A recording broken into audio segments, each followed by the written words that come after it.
हे दोस्तों, वीडियो शुरू करने से पहले हम डिस्कस करेंगे कुछ इंपॉर्टेंट लेसन्स को जो इंस्पायर्ड है द इंटेलिजेंट इन्वेस्टर इस बुक से, जिसके ऑथर है बेंजामिन ग्राहम, जो कि एक अमेरिकन इकोनॉमिस्ट थे, प्रोफेसर थे और एक इन्वेस्टर थे, जिनको फादर ऑफ वैल्यू इन्वेस्टिंग भी कहा जाता है। और वॉरेन बफेट, जिनके बारे में हम सब लोग जानते हैं, वो बेंजामिन ग्राहम को अपना मेंटर मानते थे।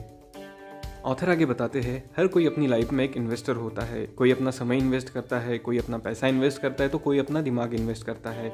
आगे वो डिफ्रेंशिएट करते हैं एक इन्वेस्टर और एक स्पेकुलेटर के बारे में। इन्वेस्टर, जिसे हम निवेशक बोलते हैं, इन्वेस्टर कंपनी का फंडामेंटल स्टडी करते हैं जिसमें रिस्क कम हो और वो लॉन्ग टर्म के लिए इन्वेस्ट करते हैं जिसमें उनको अच्छा प्रॉफिट मिले। जबकि स्पेकुलेटर, जिसे हम सट्टेबाज भी बोलते हैं, वो ज़्यादा मार्केट में रिस्क लेते हैं ज़्यादा प्रॉफिट कमाने के चक्कर में, और जो न्यूज़, रूमर्स और लोगों की साइकोलॉजी पे ज़्यादा भरोसा करते हैं, जिसके चलते शॉर्ट टर्म में तो वो प्रॉफिट में रहते हैं, लेकिन लॉन्ग टर्म में देखा जाए तो स्पेकुलेटर फेल हो जाते हैं मार्केट में। इसीलिए ऑथर वो सजेस्ट करते हैं कि एक अच्छा इन्वेस्टर बनना सही है। आगे ऑथर बेंजामिन ग्राहम बताते हैं इन्वेस्टर तीन टाइप्स के होते हैं। फर्स्ट, एग्रेसिव, जो ज़्यादा रिस्क और ज़्यादा रिवार्ड्स के बारे में सोचते हैं। एंड सेकंड इज़ डिफेंसिव, जो अपनी मार्जिन, जो अपना फंड है, उसको बचा के, अपने प्रिंसिपल को बचा के चलते हैं। अब समझते हैं दोनों में क्या फ़र्क है। एक अग्रेसिव इन्वेस्टर जो बहुत ज़्यादा रिस्क लेता है और बहुत ज़्यादा प्रॉफिट भी कमाता है एक छोटे पीरियड में, बट साथ ही साथ हाई प्रॉफिट के साथ आता है रिस्क, जिसके चलते वो बहुत ज़्यादा लॉस भी सफ़र करता है इसी पीरियड में, और उसका एवरेज आउट होके प्रॉफिट कम होता है। वहीं पे डिफेंसिव इन्वेस्टर अपने प्रिंसिपल को हमेशा बचाएगा, एक लोअर रिस्क स्टॉक देखेगा जिसमें सिक्योर प्रिंसिपल होगी, जिससे उसका प्रिंसिपल बचेगा और इसमें उसको एक रीजनेबल, कम मिले लेकिन एक रीजनेबल रिटर्न्स मिलेंगे, जिसके चलते लॉन्ग टर्म में एक डिफेंसिव इन्वेस्टर होता है विनर। इसीलिए ऑथर सजेस्ट करते हैं कि इन्वेस्टर को एक डिफेंसिव इन्वेस्टर बनना चाहिए। नेक्स्ट, जो कि बहुत इंपॉर्टेंट है, एक इंटरप्राइजिंग इन्वेस्टर। ये इन्वेस्टर कॉम्बिनेशन होता है एक अग्रेसिव और डिफेंसिव इन्वेस्टर का। उन्हें अग्रेसिव इन्वेस्टर की तरह हाई रिटर्न्स चाहिए होते हैं, बट साथ ही साथ वो डिफेंसिव इन्वेस्टर की तरह अपनी रिस्क को रिड्यूस करते हैं, अपने प्रिंसिपल को बचाने की और कोशिश करते हैं। और यही वो लोग हैं जो मार्केट में बहुत ज़्यादा एक्टिव रहते हैं, बहुत ज़्यादा स्टडी करते हैं, रिसर्च करते हैं, अपना समय मार्केट को देते हैं। और यही वो लोग हैं जो मार्केट को कई बार बीट कर देते हैं और एक अच्छा प्रॉफिट मार्केट से बनाते हैं। बट हर किसी के पास इतना टाइम नहीं होता कि वो रिसर्च करे, एनालिसिस करे। ऐसे लोगों के लिए मेरे पास एक सजेशन है, मैं आगे वीडियो में बताऊंगा। आगे ऑथर बताते हैं इन्वेस्टर के पास ये क्वालिटीज़ होनी चाहिए। First, patience, second, discipline, third, eagerness to learn और फोर्थ, लॉट ऑफ टाइम। और ऑथर सजेस्ट करते हैं कि इन्वेस्टर को डिफेंसिव इन्वेस्टर ही होना चाहिए, जो कि पहले अपने प्रिंसिपल, अपने मार्जिन के बारे में सोचे, उसको डिफेंड करने की कोशिश करे, और जो लो रिटर्न और लो रिस्क पे भी खुश रहे, क्योंकि रिस्क मार्केट की एक ऐसी चीज़ है जिसे हम सेपरेट नहीं कर सकते, इनसेपरेबल है। और अब वो लोग जिनके पास रिसर्च और एनालिसिस करने के लिए टाइम नहीं है, उनके लिए बेस्ट है वो म्यूचुअल फंड में इन्वेस्ट करें, जो कि आपको एक अच्छा रिटर्न बना के दे सकता है। दोस्तों, आज हम बात करेंगे रिलेटिव स्ट्रेंथ इंडेक्स यानी कि आरएसआई के बारे में, जो कि एक बहुत ही इंपॉर्टेंट इंडिकेटर है। इसका यूज़ कैसे करते हैं और वो है क्या।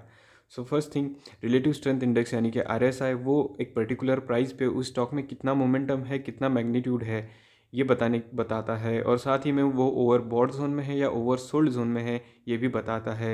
आरएसआई काम करता है एक 1 to 100 की स्केल पे, जिसमें अगर आरएसआई 30 के बिलो हो तो वो स्टॉक ओवरसोल्ड जोन में है, अगर 30 से 50 के बीच में हो तो एक अच्छा स्टॉक है या फिर आपके एंट्री के लिए पोजीशन ठीक है, और अगर उसी स्टॉक का आरएसआई 80 के अबव है तो वो ओवरसोल्ड जोन में पहुंच चुका है, जहां से आपको एग्जिट करना चाहिए। पहुंच चुके हैं चार्ट में, यहाँ स्टडीज़ में जाके आप आरएसआई को सिलेक्ट कर सकते हैं। यहाँ पे जो नीचे ब्लैक हाईलाइटेड लाइन है वो है आरएसआई की। अब यहाँ हम समझने की कोशिश करेंगे ओवरसोल्ड, ओवरबॉट और आपकी एंट्री लेवल कहाँ बनती है। ये जो चार्ट है वो विप्रो कंपनी का 3 मंथली टाइम फ्रेम का चार्ट है, और आप यहाँ पे देख पा रहे हो, यहाँ पे इसने ओवरसोल्ड में एंट्री ले ली है। ये जो लेवल है इसमें यहाँ पे लगभग इसने अपना 20 का आरएसआई भी क्रॉस कर लिया था। इस टाइम पे स्टॉक की प्राइस बहुत ज़्यादा गिर गई थी, और यही आपके लिए एक एंट्री लेवल साबित हो सकता था। जहाँ ओवरसोल्ड में स्टॉक है उसको वहाँ पे बाय करे, या फिर थोड़ा वेट करे जब उसका आरएसआई 30 to 50 के बीच में आए और वहाँ पे एक एंट्री ले, जो कि आपके लिए एक अच्छी एंट्री साबित हो सकती है। ओवरसोल्ड में जो स्टॉक को आप एंट्री करोगे उसके बाद उसको ऊपर जाना है, और उसका आरएसआई जब अबव 80 जाएगा तब वो ओवर सोल्ड में चला जाएगा। यहाँ से आपको मार्केट से एग्जिट करना है।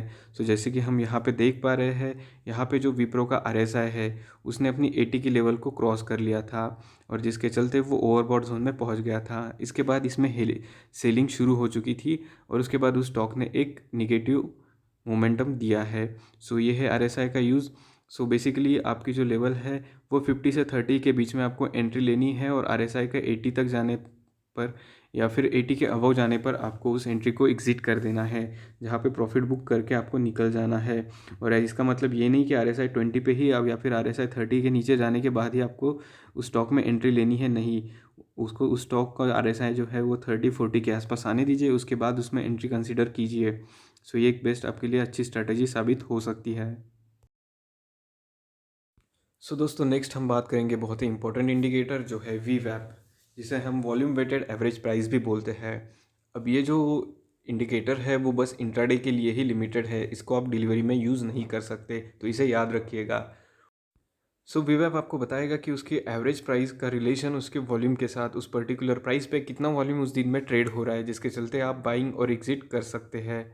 तो यहाँ हम पहुँच चुके हैं महिंद्रा एंड महिंद्रा के डेली टाइम फ्रेम के चार्ट पे। यहाँ स्टडीज़ में जाके आप VWAP सिलेक्ट कर सकते हो, जिसके बाद ये जो हाईलाइटेड रेड लाइन है ये VWAP है। इसके लिए दो कंसेप्ट बहुत इंपॉर्टेंट है। एक है कैंडल का क्लोजिंग और ओपनिंग समझना। ग्रीन कैंडल का क्लोजिंग ओपनिंग अलग होता है, रेड का अलग होता है। सो इसके बारे में मैंने प्रीवियस वीडियो में डिटेल बताया है। सो अगर आपको नहीं पता है तो डिस्क्रिप्शन में जाके देख लीजिएगा। सो यहाँ पे हम देखेंगे कि जो VWAP लाइन है उसने ग्रीन कैंडल को यहाँ से क्रॉस कर दिया है और उसके बाद जो क्लोजिंग है ग्रीन कैंडल की उसके ऊपर हुई है। सो यहाँ पे ये हमारे लिए एक बाइंग सिग्नल होता है। जहाँ पे VWAP लाइन ग्रीन लाइन को क्रॉस कर दे और उसके बाद ग्रीन लाइन का जो क्लोजिंग हो वो उसके ऊपर हो, वहाँ पे हमारे लिए एक बाइंग सिग्नल बनता है। सो यहीं पे हमें VWAP ने एक बाइंग सिग्नल दे दिया है और उसके बाद अगर आप मूवमेंट देखोगे तो यहाँ पे एक अपसाइड मूवमेंट दिखी है। और नेक्स्ट जो थिंग है सेलिंग सिग्नल। VWAP जो है वो इंट्राडे में आपको शॉर्ट सेल करने के लिए भी मौके देता है।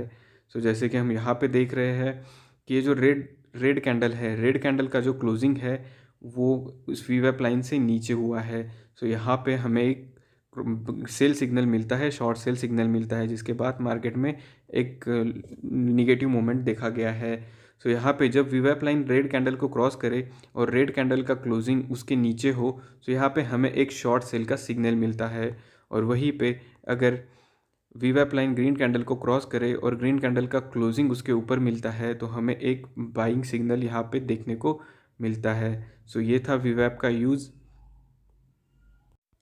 सो दोस्तों आज का वीडियो कैसा लगा कमेंट्स में ज़रूर बताइए। जो लेसन्स थे वो इंस्पायर्ड थे द इंटेलिजेंट इन्वेस्टर इस बुक से, जिसे इन्वेस्टमेंट का बाइबल भी कहा जाता है। वीडियो अच्छा लगा है तो लाइक करिए, चैनल को सब्सक्राइब करिए and finally thanks for watching the video.